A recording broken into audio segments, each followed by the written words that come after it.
demi Tuhan, demi Allah Subhanahu wa taala, tidak pernah yang namanya mengedit ijazah. Catat itu. Assalamualaikum warahmatullahi wabarakatuh. Salam sejahtera untuk kita semuanya. Merdeka! Belum. Kalau kata dia merdeka tapi belum.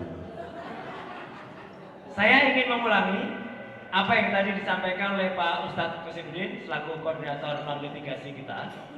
Ketika awal tadi sebelum saya datang, ada beberapa foto yang ada di sini. Tapi sebenarnya kalau menurut saya, Mas Kosin, ada 2 foto yang nggak layak dipampang di sini. Betul nggak? Satu mana? Tuh. Satunya lagi mana? Nah, bentar dari ini.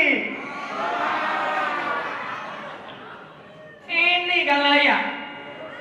Masa disejajarkan dengan proklamator kita dua-duanya? Dan ayahnya dia sekalipun beda jauh. Ada pertanyaan di antara kita, ke saya, ke Bang Resmon, ke Dr. Tifa, dan ke 5 yang lain, plus 4 yang lainnya, karena kami sebenarnya ber-12.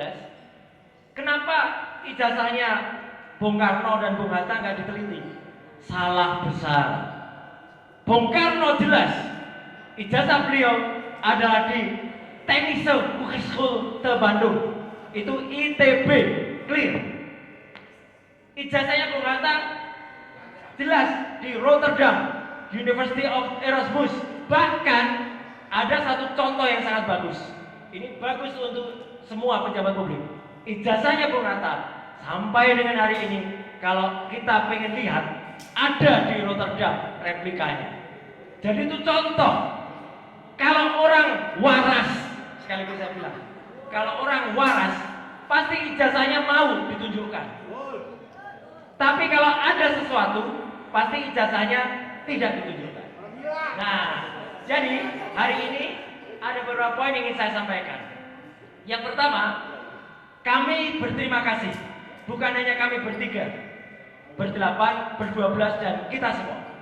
Berterima kasih kepada rakyat Indonesia yang terus membersamai dan memberikan atensi dan supportnya. Kalau Anda nggak bisa datang, silakan cukup dengan doa, dan itu kami terima dengan lapang dada, dan alhamdulillah alamin kalau itu dilakukan. Terima kasih ya. Karena apa? Perjuangan ini adalah perjuangan kita. Perjuangan kita bersama. Dari tempat ini dulu kita mulai. Dari tempat ini pula lah kita juga bergerak. Dari tempat ini tanggal 30 April dulu, di tengah-tengah acara kita mendengar kabar Joko Widodo melaporkan kita ke bagian kehilangan di Polda Metro Jaya. Saya nggak bohong, loketnya loket kehilangan itu. Jadi memang dia mungkin kehilangan ijazahnya atau kehilangan kewarasannya. Iya, kalau orang yakin benar ijazahnya pasti ditunjukkan. Enggak, tidak ditunjukkan. Satu. Yang kedua, yang dilapori, saya juga mohon tolong kembalikan kewarasan. Saya, Dr. Resmon, Dr. Tifa, dan 5 yang lain, bahkan tambah 4 yang lain, tidak pernah, demi Tuhan, demi Allah Subhanahu wa taala, tidak pernah yang namanya mengedit ijazah. Catat itu.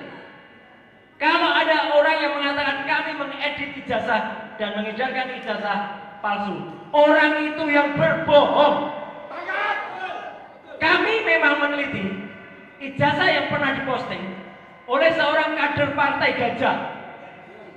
Gajah Kuntet. Gajah Kuntet itu gajah kecil, gajah kerdil. Namanya Dian Sandi Utama pada tanggal 1 April. Kalau mau dikejar dengan pasal 32 dan 35, dialah harusnya. Karena ijazah yang dipoto oleh Dian Sandi miring kayak otaknya. Ini kan miring. Jadi dia sudah membuat ijazah yang tadinya tampak benar menjadi tidak benar. Dialah Dian Sandi. Kami tidak pernah mengubah apapun bentuk ijazahnya. Kalau kami lakukan penelitian dengan ELA, dengan luminant gradients, yang nanti juga akan sampai oleh Dr. Resmon, itu adalah ilmiah, bukan kami mengedit.